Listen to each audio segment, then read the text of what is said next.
सब अपने घर में ठाकुर जी की सेवा करते हैं। कई लोग सेवा में ज्यादा व्यवस्थाएं नहीं कर पाते। अब देखो, ये उस बात का उत्तर है कि जब हम कृष्णदास जी का प्रसंग सुन रहे थे तो कई लोगों के मन में भाव आता, बोल महाराज जी कहना आसान है कि 2 रुपए की चीज 100 रुपए में ले आओ, लेकिन है ही नहीं तो फिर कैसे लाएं? अरे भाई, वस्तु कितनी मूल्यवान है, आपने कितने गांधी जी देकर के वस्तु खरीदी ये जरूरी नहीं, कितना भाव दिया है ये विशेष बात है। आप वस्तु कोई प्रिय लग जाए ना, नहीं खरीद सकते, नहीं ठाकुर जी को पधरा सकते। आप हृदय में उस वस्तु को विराजमान करो, ठाकुर जी के भाव को अपने हृदय में धारण करो और इस भाव से हृदय में ही उस वस्तु को पधरा दो ठाकुर जी को। हे नाथ, प्रत्यक्ष तो हम नहीं ला सकते, पर हृदय में आपको धारण करा रहे हैं। हृदय में उसी पोशाक में, उसी व्यवस्था में, उसी माला में, उसी भाव से ठाकुर जी को पधरा। एक बड़ी प्रसिद्ध कथा है, श्रीमद् वल्लभाचार्य जी महाराज ने अपने एक शिष्य से कहा कि भैया तुझ पे ज्यादा धन नहीं है, तू एक काम किया कर, तू भाव से सेवा किया कर ठाकुर जी की। बोले कैसी भाव की सेवा? बोले आंख बंद करके सोच लिया कर ठाकुर जी सामने बैठे हैं और फिर तेरे को जो बढ़िया लगे, जितनी महंगी वस्तु, रुपया भी नहीं लगेगा, ठाकुर जी पहन भी लेंगे। उसने कहा ये बढ़िया है। दूसरे दिन विचार, ठाकुर जी सामने बैठे हैं लेकिन वो नेत्र बंद करके बैठा है। ये रही बढ़िया चांदी की चौकी, आहा, सोने की थाली, उसमें ठाकुर जी विराज गए। आहा, मैं बढ़िया अमृत लेके आया हूँ, जल नहीं है नदियों का, अमृत लेके आया हूँ ठाकुर जी को स्नान कराने। अमृत से ठाकुर जी को स्नान करा रहा हूँ। क्या सुंदर ठाकुर जी के बढ़िया अंग का स्पर्श करके अमृत नीचे गिर रहा है। ठाकुर जी को बढ़िया मलमल के एक वस्त्र से पहुंच रहा हूँ। ठाकुर जी को सुंदर इत्र लगा के मैंने श्रृंगार कर दिया। आहा, कितने बढ़िया लग रहे हैं लाल जी, कितने प्यारे लग रहे हैं। भाव से कर कुछ नहीं रहा है, केवल सोच रहा है। ठाकुर जी को मैंने सुंदर माला धारण करा दी। माला धारण कराने के बाद में अब ठाकुर जी तैयार हो गए, भूख लग रही है, ठाकुर जी लाओ चलो दूध को भोग लगा। मैं दूध सामने रख दे, अधोटो दूध है महाराज, या मैंने बूरो डाल दें, 1 चम्मच बूरो डाल दियो, 1 और चम्मच डाल दियो, ने एक और मीठो कर दूं। अरे ज्यादा डरगो दिखे, ने निकालो, या मैं तो 1 चम्मच निकालन लगो तो इतने में ही प्रत्यक्ष ठाकुर जी प्रकट होकर उसका हाथ पकड़ लिए। क्या कर रहे हो? जैसे ही उसने नेत्र खोले तो सामने मदन गोपाल बैठे।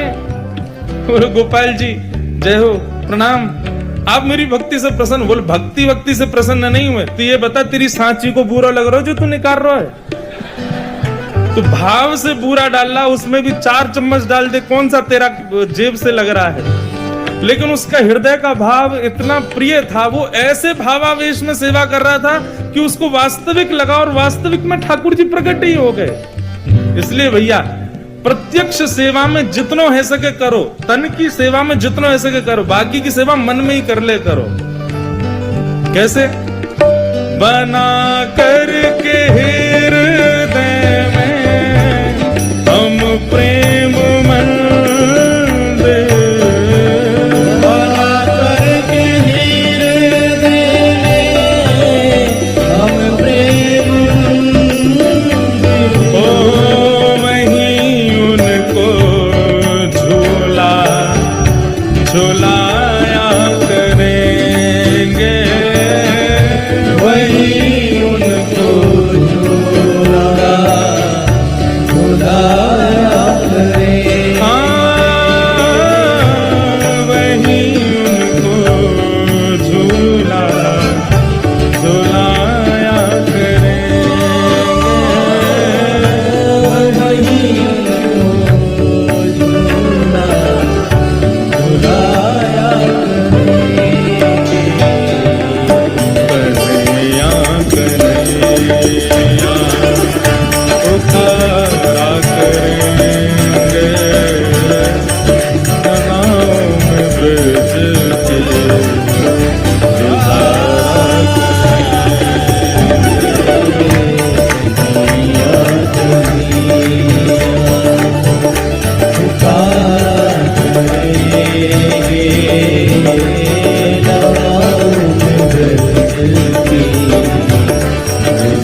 निताय गौर राधे श्याम हरे कृष्ण हरे राम निताय गौर राधे श्याम हरे कृष्ण हरे राम निताय गौर राधे श्याम हरे कृष्ण हरे राम निताय गौर राधे श्याम हरे निताय गौर राधे श्याम हरे कृष्ण हरे राम निताय गौर राधे श्याम हरे कृष्ण हरे राम भज निताय गौर राधे श्याम हरे कृष्ण हरे राम निताय गौर राधे श्याम हरे कृष्ण हरे राम। हमारे ब्रज की एक परंपरा है और आप सब जानते भी हैं कि कीर्तन सदैव भाव आवेश में ऊर्ध्वबाहु होके करो। किस भाव से? हम सब भवसागर में डूबे हैं नाथ। एक भुजा हमारी ठाकुर जी पकड़े, दूसरी भुजा हमारी किशोरी जी पकड़े और उबारे यहाँ से। इसलिए दोनों भुजा ऊर्ध्वबाहु होके निताय गौर राधे श्याम हरे कृष्ण हरे राम निताय गौर राधे श्याम हरे कृष्ण हरे राम निताय गौर राधे श्याम हरे कृष्ण हरे राम निताय गौर राधे श्याम हरे कृष्ण हरे राम निताय गौर राधे श्याम हरे कृष्ण हरे राम निताय गौर राधे श्याम हरे कृष्ण हरे राम निताय गौर राधे श्याम हरे कृष्ण हरे राम निताय गौर राधे श्याम हरे कृष्ण हरे राम निताय गौर राधे श्याम हरे कृष्ण हरे राम निताय गौर राधे श्याम हरे कृष्ण हरे राम निताय गौर राधे श्याम हरे कृष्ण हरे राम निताय गौर राधे श्याम हरे कृष्ण हरे राम निताय गौर राधे श्याम हरे कृष्ण हरे राम निताय गौर राधे श्याम हरे कृष्ण हरे राम निताय गौर राधे श्याम हरे कृष्ण हरे राम हरे कृष्ण कृष्ण कृष्ण हरे हरे हरे राम राम राम हरे हरे हरे कृष्ण कृष्ण कृष्ण हरे हरे हरे राम राम राम हरे हरे हरे हरे हरे कृष्ण कृष्ण हरे हरे हरे राम राम राम हरे हरे हरे कृष्ण कृष्ण कृष्ण हरे हरे हरे राम राम हरे हरे निताय गौर राधे श्याम हरे राम निताय गौर राधे श्याम हरे निताय गौर राधे श्याम हरे कृष्ण हरे राम निताय गौर राधे श्याम हरे कृष्ण हरे राम निताय गौर राधे श्याम हरे कृष्ण हरे राम निताय गौर राधे श्याम हरे कृष्ण हरे राम निताय गौर राधे श्याम हरे कृष्ण हरे राम निताय गौर राधे श्याम हरे कृष्ण हरे राम निताय गौर राधे श्याम हरे कृष्ण हरे राम निताय गौर राधे श्याम हरे कृष्ण हरे राम निताय गौर राधे श्याम हरे कृष्ण हरे राम निताय गौर राधे श्याम हरे कृष्ण हरे राम निताय गौर राधे श्याम हरे कृष्ण हरे राम निताय गौर राधे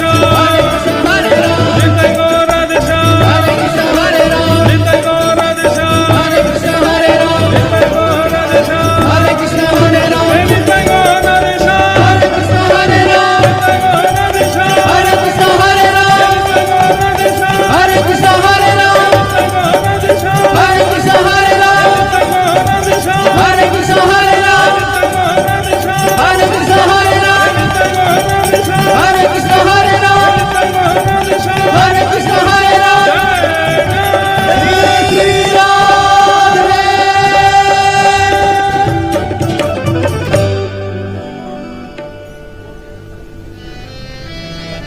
निताय गौर हरि बोल। तो बना करके हृदय में हम प्रेम मंदिर, वहीं उनको झूला झुलाया करेंगे। कन्हैया कन्हैया बंधुओं, यही संपत्ति है भक्तों की, यही संपत्ति है। ये भाव, ये कीर्तन संकीर्तन, ये कथा में रुचि, ये नाम जप, ये संकीर्तन सुनकर के भावावेश, यही हमारी संपत्ति है। विपदो नैव विपदः संपदो नैव संपद, विपद विस्मरणम विष्णु संपद नारायण स्मृति। सच बता रहे हैं, सांसारिक लोग क्यों रोते हैं? क्योंकि जीवन की विपत्ति उनको विपत्ति लगती है, जीवन में आए संकट उनको संकट जैसे लगते हैं। लेकिन वैष्णव कब रोता है? आज मैं अपने ठाकुर जी की वैसी सेवा नहीं कर पाया जैसी मैंने कल की थी। आज हम उतना नाम नहीं जप पा रहे जितना पहले जपते थे। पहले कथा में मुझे बहुत रुचि आती थी, अब आलस आ जाता, इसलिए रोते हैं वैष्णव। उनको यही विपत्ति लगती है कि कहीं अब कई लोग रोते हैं कि हम पहले वृंदावन हर महीने जाते थे, अब 6 महीना हो गई गए ही नहीं। उनको यही विपत्ति लगती है और वास्तव में यही विपत्ति है। ठाकुर जी की याद आए ये सबसे बड़ी संपत्ति, और ठाकुर जी को हम भूल जाएं ये सबसे बड़ी विपत्ति है। भागवत के एकादश स्कंद में भक्त निर्माण के कुछ सूत्र बताए हैं। उन सूत्रों को हम थोड़ा सा सुने और फिर आज के प्रसंग को विराम देंगे। कल बंधुओं आज हम क्षमा चाहते हैं, थोड़ा विलंब से आए, क्योंकि इतनी भागदौड़ करके आ रहे हैं। बस यही समझ लो जैसे गिरते पड़ते आते हैं वैसे ही आए हैं। तो सबको बेचारे सब लोग तो अभी मुंबई से आते ही सीधे बैठ गए, कुछ पाया भी नहीं। मैं तो बहुत चतुर बन रहा था, मैंने सोचा रात में जाके सो जाऊंगा हिसार में, नींद पूरी हो जाएगी तो सुबह कथा करूंगा। ताली तो बजा रहे हो, चतुराई तो रखी रह गई हमारी। हम पहुंचे सुबह 3, साढ़े 3, 4 बजे, और फिर 4 बजे पहुंच के भैया नींद कैसे पूरी हो। जिनके घर हम रुके उन्होंने खूब प्रार्थना की, महाराज जी आप 1 बजे उठना। पर मेरे बगल में उनके ठाकुर जी सोए थे। अब रात भर मुझे ये चिंता कि मैं तो देर तक सो लूं, ये बेचारे मेरी वजह से सोएंगे। तो फिर जल्दी आंख खुल गई, ना धो लिए। अभी भी जब मैं कथा में आ रहा था मुझे लिफ्ट में भी नींद आ रही थी, तो मैंने कहा भाई आज की कथा हो जाए, तो कल से लाल जी के मंगल प्रसंग और सुनाएंगे। आज के लिए थोड़ी क्षमा है, हम थोड़े थक गए। पर कुछ सूत्र है बंधुओं, ये बहुत ध्यान से सुनना है। आपको पता है जितने भी भक्त हैं ना, उनका प्राकट्य, उनके हृदय में भक्ति का प्राकट्य श्रीमद् भागवत से ही हुआ है। यदि श्रीमद् भागवत की रचना नहीं होती तो शायद हमें कभी सूरदास नहीं मिलते, शायद हमें मीराबाई कभी नहीं मिलती, शायद हमें तुलसीदास नहीं मिलते। इन सबके हृदय में प्रेम लक्षणा भक्ति का उजागर ही श्रीमद् भागवत से हुआ। चाहे श्री जयदेव महाप्रभु हो, हरवंश महाप्रभु हो, चाहे हमारे गोपाल भट्ट गोस्वामी हो, किसी भी आचार्य को आप ये नहीं कह सकते इसने भागवत का आश्रय नहीं लिया, सबने लिया। तो हम जहां कहीं भी 2-3 दिन के प्रवचन करते हैं ना, भागवत के में कुछ ना कुछ अंश तो लेता ही हूं, क्योंकि पूर्ति तो इसी से ही होगी, बिना भागवत की पूर्ति नहीं। तो भागवत में भक्तों के 4 प्रकार के लक्षण बताए, उत्तम, मध्यम, साधारण और अति साधारण। ये 4 प्रकार के लक्षण हैं। भक्त कभी अनिष्ट नहीं होता, भक्त कभी अधम नहीं होता, इसलिए उसको साधारण श्रेणी दी जाती है। तो उत्तम, मध्यम, साधारण और चौथा है अति उत्तम, उत्तम से भी श्रेष्ठ। इन चारों की यदि श्रृंखला कुछ अन्य भाव से बनाई जाए तो ऐसी होगी: निर्गुण, सगुण, निर्गुण, सतोगुण, रजोगुण और तमोगुण। तो हमारे अंदर कौन सी श्रेणी है भक्ति की, ये विचार करना है सुन करके। भागवत में नवयोगेश्वर संवाद है, वहां पर इस प्रसंगों को कहा गया है, बहुत ध्यान से सुनना है। सबसे पहले उत्तम कौन, भक्त का उत्तम लक्षण क्या है? बहुत कठिन है लेकिन सुन लो। सर्वभूतेषु यः पश्येत् भगवद् भावमात्मना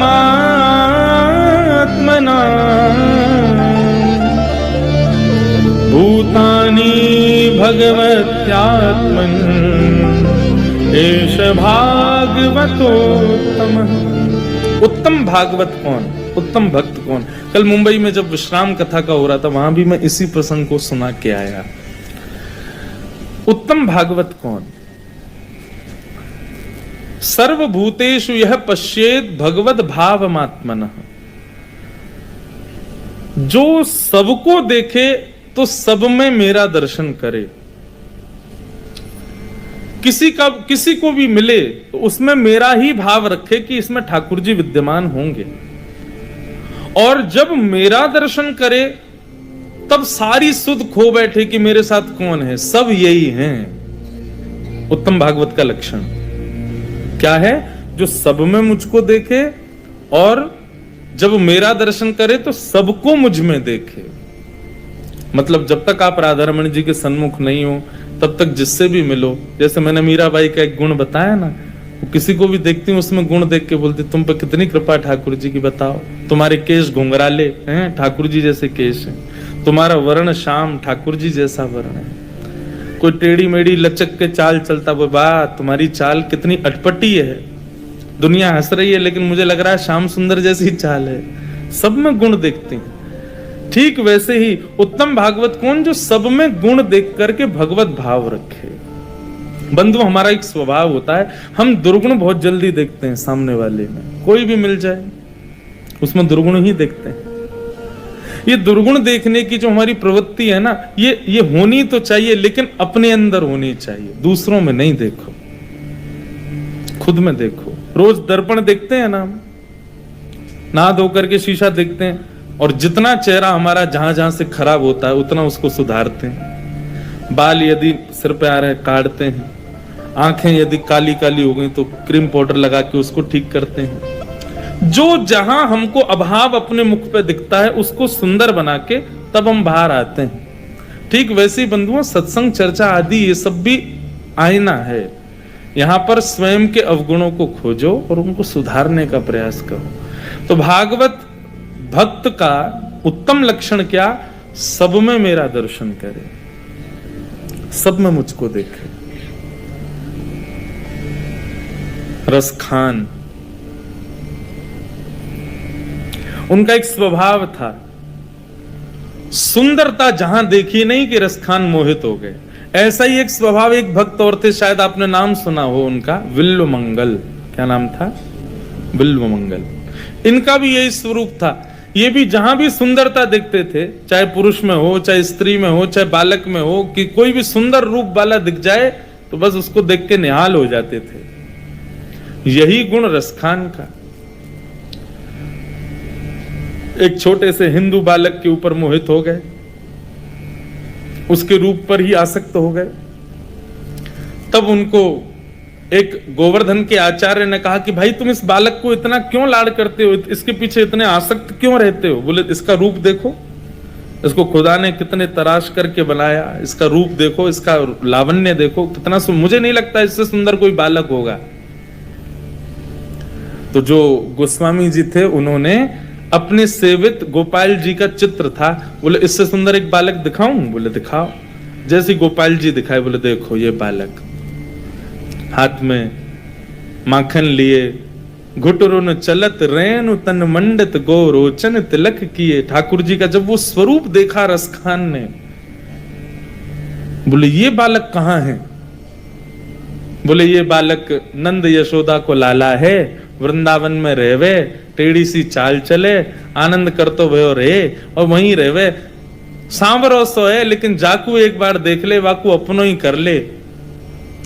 रसखान सुनते जा रहे हैं, उस चित्र को देखते जा रहे हैं, और उनसे कहे इस चित्र को मैं रख लूं अपने पास? बोले नहीं, चित्र तो आपको नहीं मिलेगा। बोले चित्र नहीं मिलेगा तो ये जो इसमें चित्र में बालक, इससे मुझे मिलवाओ। आचार्य ने सहज में ही बोल दिया, बोले ये बालक तो वृंदावन में रहता, वहीं जाके ढूंढ लो। बस रसखान निकल पड़े और सदा के लिए फिर वृंदावन के ही हो गए। इस बात से हमने क्या सीखा? किसी के रूप पर लट्टू हो जाना, किसी के रूप पर आसक्त हो जाना, ये व्यक्ति का गुण है कि अवगुण है? अवगुण है। किसी के भी रूप को देख करके आप उसको घूर करके देखने लगो तो सामने वाला खुद थोड़ा असहज हो जाएगा, ये ऐसे क्यों देख रहा है? तो ये गुण नहीं, अवगुण है। लेकिन बंधुओं, सारे अवगुण गुण बन जाते हैं जब वो राधा रमण जी के लिए हो जाए, है कि नहीं? क्रोध अवगुण है, लेकिन लाल जी पे करके देखो गुण बन जाएगा। मोह अवगुण है, लेकिन ठाकुर जी की भक्ति में करके देखो गुण बन जाएगा। लोभ अवगुण है, ठाकुर जी से करके देखो गुण हो जाएगा। व्यक्ति को अपने अवगुणों की लिस्ट बनानी है, मेरे अंदर कितने अवगुण हैं, और फिर क्या करना है, बोले उन अवगुणों को खत्म नहीं करना है, बस वो अवगुण जो संसार में होकर के अवगुण बन गए हैं उनको ठाकुर जी में प्रस्तुत कर दो, बस वही भक्ति बन जाएंगे। वो सारे अवगुण ही गुण बनते चले जाएंगे। विल्लु मंगल जी जिनकी मैं चर्चा कर रहा था, उनका स्वरूप कैसा था, वो किसी भी सुंदरता को देखते थे तो बस लोभित हो गए। एक बार एक सुंदर कन्या जल भर रही थी तो विल्लु मंगल जी उसके रूप को देखने लगे, ऐसे थोड़ी पे हाथ धर के देखने लगे, और वो तो यूं के ये बाबा कैसे देख रहा है। थोड़ी देर बेचारी भरती रही, जल भर के जाने लगी तो विल्लु मंगल जी उसके पीछे पीछे चल दिए। घर पहुंच गए उसने घर जाके अपने पति को बताया, बोले ये बाबा जी मेरे वहां से पीछे लगा है, ऐसे देख रहा है, मुझे तो बड़ा विचित्र लग रहा है। पति थोड़ा सत्संगी था, पति ने आकर के जब विल्लु मंगल जी को देखा, रूप देखा, उनका वेशभूषा देखी तो वैष्णव थे। बोले अगर ये सच्चा वैष्णव होगा तो ठाकुर जी इसको संभालेंगे, और केवल दुनिया को लुभाने के लिए वैष्णव बना होगा तो इसका पतन हो जाएगा। इसको बुलाओ घर में बुलाया, स्वागत सत्कार जैसे संतों का होता है किया। विल्लु मंगल जी की दृष्टि नहीं हटे, बस उसको ही देख रहे हैं। वो रसोई में चली जाए तो उठ के चले जाए, तुम बाहर बैठो ना, तुमको ही तो देखना है। वो बार बार पति को देखे, पति बोले कुछ मत करो, अगर ये वैष्णव होगा तो ठाकुर जी इसको बचाएंगे। नमे भक्त्या प्रणश्यति, ठाकुर जी कहते हैं मैं अपने भक्त का पतन नहीं होने देता। उसने कहा मुझे भूख लगी है, लेकिन सुनो मुझे तुम्हारे हाथ का ही बना पाना है। गई बेचारी बना के लाई, विल्लु मंगल जी ने भोजन किया। भोजन कम करें, देख ज्यादा रहे हैं। भोजन करने के बाद बोले अब तो मैं थक गया, थोड़ा तुम्हारे कक्ष में ही सोना है। पति ने कहा हाँ हाँ जी विराजो आप। लेकर के गए उनको कक्ष में शयन कराने के लिए। कोई और जरूरत तो नहीं महाराज जी, हाँ एक गिलास थोड़ा जल दे दो। पत्नी से कहना वो लाए। बाहर जाकर के पति ने कहा जाओ एक गिलास उनको एक पात्र में जल दे के आओ। कैसे पति हो आप देख रहे हो 1 घंटे से उसकी दृष्टि, लेकिन बार बार बस वैष्णव होगा तो बचेगा, वैष्णव होगा तो कब बचेगा? वो हमारे कक्ष तक चला गया, आप अभी भी कह रहे हो बचेगा। सुनो मेरी कही एक बात मानोगी? बोला हाँ, तुम जल लेके जाओ, लेकिन अपना और सुंदर श्रृंगार करके जाना। पत्नी बोली तुम्हारे जैसा पति भगवान किसी को नहीं दे, जानते हुए भी कि उसकी दृष्टि ठीक नहीं है, तुम कह रहे हो और सुंदर बन के जाऊं मैं?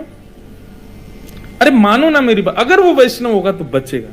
बोले तुम्हारी आज एक बात मान रही हूं, फिर मैं अपने मायके जाके अपने भाई बंधु सबको लाऊंगी, रुको तुम्हारी तो खबर वो लेंगे। पति की बात मान के उसने श्रृंगार कर लिया और जल का पात्र लेकर के जैसे ही विल्लु मंगल जी के पास पहुंची, विल्लु मंगल जी ने जब उसका रूप देखा, सुंदर तो वो थी परंतु और सुंदर बन के आई, तो विल्लु मंगल जी के नेत्रों में आंसू आ गए और नेत्र बंद करके विचार करने लगे, आज का पूरा दिन मैंने केवल इसको निहारने में निकाल दिया। सुबह से इसके पीछे पीछे धूप ताप बिना देखे चलता चला आया, जो इसने खिलाया मैंने सब खा लिया, जैसे जहां बिठाया मैं बैठ गया केवल इसको देखने के लिए, और उसका परिणाम ये कि ये और सुंदर बनकर के आई। इन नेत्रों ने एक साधारण व्यक्ति की कही बात मानी, जहां बैठाया बैठ गए, जैसे ले गई ले गए, चला गया। हर स्थिति एक साधारण मनुष्य के लिए मैंने की, तो वो साधारण मनुष्य और ज्यादा सुंदर बन के मेरे सामने आया। यदि ये स्थिति हम ठाकुर जी के लिए रखते तो आज राधारमन लाल जी मेरे सामने खड़े होते। एक स्त्री के लिए मैंने जल, मैंने ताप, मैंने धूप कांटे कंकड़ कुछ विचार नहीं किए, बस दौड़ा चलाया इसके पीछे। इसने मुझे भोजन कराया, अगर मुझसे पूछा जाए कि नमक ज्यादा था मिर्च ज्यादा थी, मुझे कुछ याद नहीं, क्योंकि मैं इसके रूप लावण्य पर इतना मोहित था। यदि इतना मोहित मैं ठाकुर जी के रूप पर हुआ होता तो आज ठाकुर जी मेरे सामने होते। उस कन्या को बोला, इधर आओ, तुम्हारे घर में सुई है? बोला हाँ है। 2 सुई लाओ। बाहर गई, पति से बड़बड़ाने लगी, अब सुई मगारा पता नहीं क्या करेगा उसका। बोले तुम लेके जाओ। और जैसे ही वो 2 सुई लेकर के गई, सुई लेकर के विल्ल मंगल जी ने अपनी दोनों आंखों को फोड़ दिया। और तब उन्होंने एक श्लोक लिखा। मैं अपनी कथा के मंगलाचरण में उस श्लोक को गाया करता हूं। विल्ल मंगल जी का श्लोक है।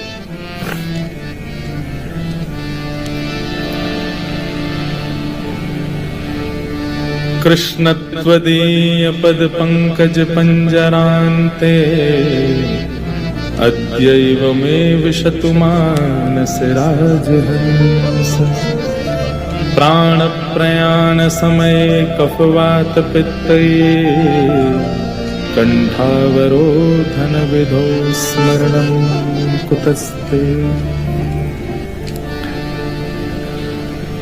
वस्तु प्रस्तुत वेणुनादल हरि निर्वाण निर्व्याकुलम स्रस्त स्रस्तनि वद्धनि विविलशद गोपी सहस्त्राव्रतम हस्तन्यस्तन ताप वर्ग मखिलोदारम किशोराकृति। और ये कह दिया कि जिन नेत्रों से श्याम सुंदर के प्रति रति ना हुई हो, उन नेत्रों का क्या काम। अक्षणवताम फलमिदम न परम विदाम। इन नेत्रों को मिला, ये ठाकुर जी ने नेत्र दिए ही इसलिए ताकि इनमें श्याम सुंदर विराजे। हितरवंश महाप्रभु कहते हैं श्याम सुंदर देखा तो एक आंख से भी जा सकता था, आपने 2 ही क्यों दी? आपने युगल नेत्री क्यों दिए? दिखाई तो एक आंख से भी देता है, पर आपने 2 नेत्र इसीलिए दिए। बसो मोरे नैनन में यह जोड़ी। आपने इसीलिए 2 नेत्र दिए ताकि एक नेत्र में श्याम सुंदर विराजें और दूसरे नेत्र में हमारी श्यामा जी विराजें, इसीलिए 2 नेत्र दिए। नव दुल्हे ब्रजराज सांवरो दुल्हन राधा गोरी हित हरिवंश करी न्योछावर चिरजियो यह जोड़ी। बसो मोरे नैनन में यह जोड़ी। ठाकुर जी ने 2 नेत्र क्यों दिए? ताकि एक में श्री जी विराजें और दूसरे में श्याम सुंदर विराजें। मैं अपनी कथाओं में कहा करता हूं, भैया वृंदावन जाओ, ठाकुर जी के बाम अंग में श्री जी को देखो, निहारो, ढूंढो, तभी मिलेंगी वो। ये ऐसे ठाकुर जी खड़े हैं ना, ये जो बाम अंग है ना ठाकुर जी का, इसमें निहारो, श्री जी हैं वो हमें एकाकार रूप दिख रहा है कि ये श्याम सुंदर हैं। अकेले राधा रमण जी खड़े हैं, राधा वल्लभ जी खड़े हैं, वृंदावन बिहारी लाल खड़े हैं, दामोदर प्रभु खड़े हैं, गोपीनाथ खड़े, नहीं, राधा युक्त गोपाल हैं, बाम अंग किशोरी जी हैं। ढूंढो। अब की बार जाओ जब वृंदावन, दास की कही इस भावना से दर्शन करना कि बाम अंग का अलग और दाहिने अंग का अलग, सर से लेकर के पैर के नख तक बाम अंग को देखना और फिर दाहिने अंग को देखना, फिर बाम अंग को देखना, फिर दाहिने अंग को देखना। बार बार निहारने पे आपको अनुभूति होगी कि बाम अंग दाहिने अंग से कुछ गौर है, थोड़ा गौरव है, और वही श्री जी है, वही किशोरी जी। और ये अनुभूति होगी, निश्चित होगी। तो सर्वभूतेषु, उत्तम भागवत का लक्षण क्या है? जो सब में मुझको देखे, और जब मुझे देखे तो सबको मुझ में देखे। ये उत्तम भागवत का लक्षण। मध्यम भागवत का लक्षण क्या है? भागवत मतलब भक्त। मध्यम भागवत का लक्षण है ईश्वरे तदधीनेषु बालशेषु दिशस्तु च प्रेम मैत्री कृपापेक्ष यह करोति समध्यम। भगवान से प्रेम करे, ये मध्यम भागवत में हम आप सब लोग आ सकते हैं। क्या लक्षण है? बोले भगवान से तो प्रीति करे, तद अधीनेषु, भगवान के जो अधीन हैं ऐसे भक्तों से मित्रता करे, और बालशेषु, जो भगवान के बारे में जानते नहीं है, ठाकुर जी के रूप लीला धाम को समझते नहीं, उन पर कृपा करे, उनको बतावे कि वृंदावन ऐसा है, ठाकुर जी ऐसे हैं, ये सब विचार करे। और अंतिम बताया जो भगवान के नहीं है उनकी उपेक्षा करे, उनका त्याग करे। उत्तम भागवत में तो त्याग का कोई भाव ही, क्योंकि जो भगवान से बैर कर रहा है वो भी उसके लिए भगवान ही है, परंतु मध्यम वाला तो जो भगवान का नहीं उसका त्याग करता है। तो उत्तम तो सबको भगवान देखे और सब में भगवान को देखे, ये उत्तम। मध्यम कौन? जो भगवान से प्रेम करे, भगवान के भक्तों से मित्रता करे, जो भगवान के बारे में नहीं जानते उनको बतावे, और जो भगवान के नहीं है उनका त्याग करे, ये मध्यम भागवत। और साधारण कौन है? बोले आचर्यमेव हरये पूजाम यश्रद्धये हते न तद्भक्तेषु चान्येषु सभागवत प्रकृत स्मृत। जो भगवान की केवल मूर्ति पूजा करता है, रज रज के श्रृंगार करता है, लेकिन ना तो उसको कथाओं से कोई मतलब, ना उसको भक्तों से कोई मतलब, ना संतों को कभी प्रणाम करता है, सदैव अहंकार में रहता है, तिलक लगा तो लेता है, गले में माला झोली तो पहन लेता है, लेकिन गुण एक भी भागवतों जैसा नहीं है। बंधुओं देखो एक बात बताएं, वैष्णव श्रृंगार करने से वैष्णव नहीं होते, वैष्णव स्वभाव धारण करने से आप वैष्णव होते हो।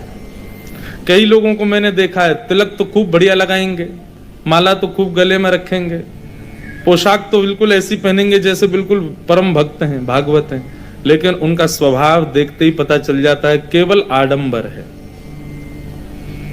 प्रत्यक्ष नहीं है ऐसा। और ऐसे लोग ठाकुर जी को बिल्कुल प्रिय नहीं लगते। या तो भक्ति पथ पे आओ ही मत, और आओ तो स्वभाव को भक्ति में बना के आओ। तो साधारण भक्त कैसे? बोले केवल रूप सजाने में और ठाकुर जी को सजाने में रुचि है, बाकी भक्ति के पथ का एक भी स्वरूप स्वभाव उनके पास नहीं होता। ना संतों से प्रेम करते, ना भागवतों से प्रीति करते, ना किसी भी प्रकार के किसी वैष्णव भक्त से प्रीति। मैं तो अपनी कथा में कहा करता हूं कि ठाकुर जी आपको स्वीकार कर रहे हैं, ये कैसे पता चले? हमने तो ठाकुर जी को स्वीकार कर लिया, लेकिन हमको उन्होंने स्वीकार किया कि नहीं, इसका क्या प्रमाण है? अष्ट सखा कहते हैं, गिरधर जब अपनों करी जाने। कब जानो कि ठाकुर जी ने हमको अपना लिया? बोले ताको मन भक्तन की सेवा, संत चरण रज सदा लुभाने। एक बार को अपने ठाकुर जी की सेवा में कमी कर दे, कोई दिक्कत नहीं, लेकिन भक्तों की सेवा में कोई कमी नहीं, संतों की सेवा में किसी भी प्रकार का कोई लेश नहीं। जैसे ही कोई तिलकधारी, जैसी कोई कंठीधारी, जैसी कोई स्वरूपधारी वैष्णव दिखे, उसका मन रूपी मयूर नाचने लग जाए, समझ जाना कि ये ठाकुर जी का स्वीकृत भक्त है, इसको ठाकुर जी ने स्वीकार कर लिया। भगवान को देख के तो कोई भी नाच लेता है। हमारे वृंदावन में आके देखो, जो महाअधम है वो भी मंदिर में जाके नाच रहे हैं ठाकुर जी के आगे, कोई भी नाचता है ठाकुर जी को देख के। तो नृत्य तो तब मानो आपने बस में से उतरते हुए किसी वैष्णव को देखा, तुरंत नाचने लग गए। चलते हुए राह पर किसी वैष्णव को देखा, आपका मन रूपी मयूर नृत्य करने लगा। दंडवत प्रणाम, ये भी नहीं विचार किया कीचड़ है कि मट्टी पड़ी है, कुछ नहीं, बस दंडवत। समझो ये भगवत स्वीकृति का प्रमाण है। किसी भागवत को देख करके आप प्रसन्न हो जाओ। हमारे उत्तर प्रदेश में हिसार नंबर की गाड़ी भी दिख जाए तो आप लोग खुश हो जाओगे। हैं? हिसार का नंबर क्या? HR हैं? 20। बताओ, अब हमारे यहाँ UP 85, वहां पे आप गाड़ी चला रहे हो, आगे कोई HR 20 की गाड़ी जा रही हो, खुशी होती है कि नहीं? गाड़ी चलाने वालों को ये बात पता होगी, अरे कोई हिसार की गाड़ी है। अब ओवरटेक करते समय भले ही अपरिचित है, फिर भी झांक के एक बार देखते जरूर हो, कोई पहचान का ही होगा हमारा। बताओ, हमारे प्रांत का, हमारे शहर का एक संबंध भी यदि किसी और के पास हो, उसको देख के हम खुश हो जाते हैं। ऐसे ही बंधुओं, जब कोई भक्ति युक्त व्यक्ति दिखे, उसको देख के प्रसन्नता हृदय में हो जाए, तो समझना ठाकुर जी ने आपको स्वीकार कर लिया। ठाकुर जी को देख करके तो कोई भी प्रसन्न हो जाता है, भक्तों को देख के प्रसन्न हो, संतों को देख करके आनंद आवे, तब स्वीकार करो कि ठाकुर जी ने आपको स्वीकार किया। और फिर यहाँ पर अति उत्तम भागवत का लक्षण बताया गया, न काम कर्म बीजानाम यस्य चेतसि संभव वासुदैवैक निलय सबई भागवतोत्तम।